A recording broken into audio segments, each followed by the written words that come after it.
અમારા તમામ દર્શકોના હૃદયમાં બિરાજિત એવા ઈશ્વરીય તત્વને અક્ષય મીઠાણીના હૃદયથી વંદન.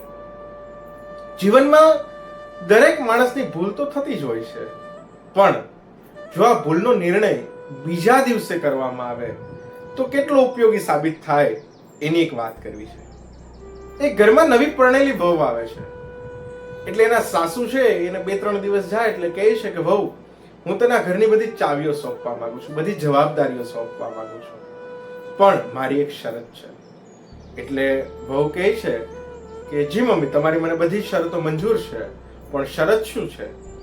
સાસુ કહે છે કે આપણા ઘરમાં કેવો નિર્ણય, કેવો નિયમ છે કે કોઈ પણ ભૂલ કરે વ્યક્તિ તો એનો નિર્ણય તે દિવસે જ નહીં લેવાનો, એની 12 કલાક પછી એટલે બીજે દિવસે લેવામાં આવે છે.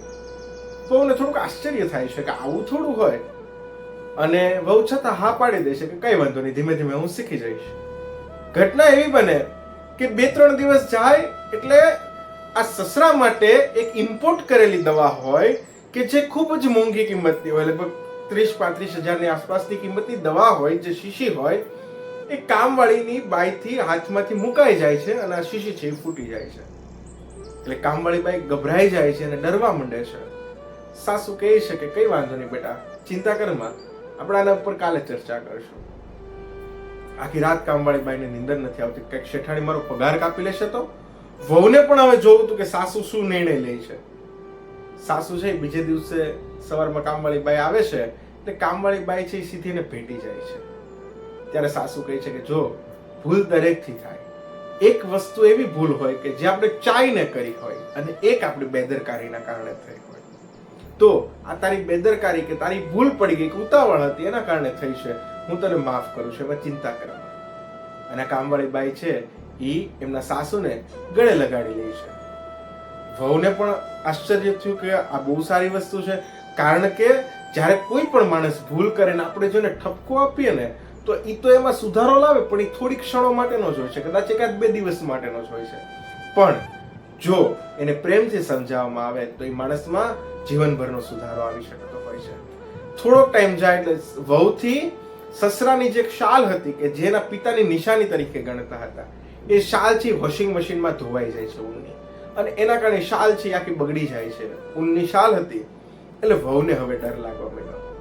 વહુને થયું કે સાસુ મને ખીજાશે. સાસુ કહે છે કઈ વાંધો નહીં બેટા, આપણે આના પર કાલે વાત કરીશું. આખી રાત વહુને નીંદર નથી આવતી કે કાલે મને સાસુ કહેશે શું.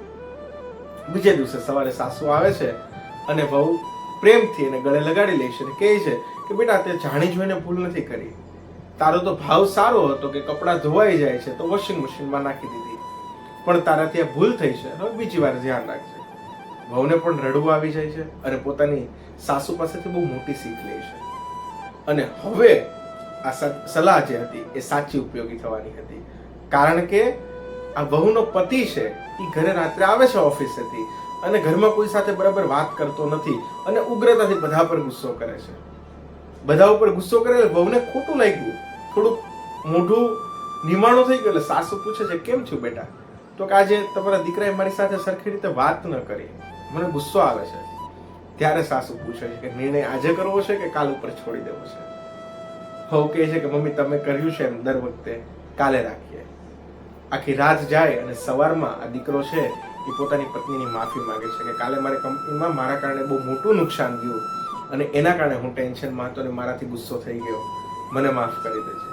ત્યારે વહુની આંખમાં પણ પાણી આવી જાય છે કે નહીં, મારા સાસુએ જે કેળવણી કરી છે, જે નિયમ બનાવ્યો છે, ખૂબ જ ઉપયોગી છે. તો દરેક માણસની પાસે ભૂલ થવાનું કંઈક રીઝન હોય.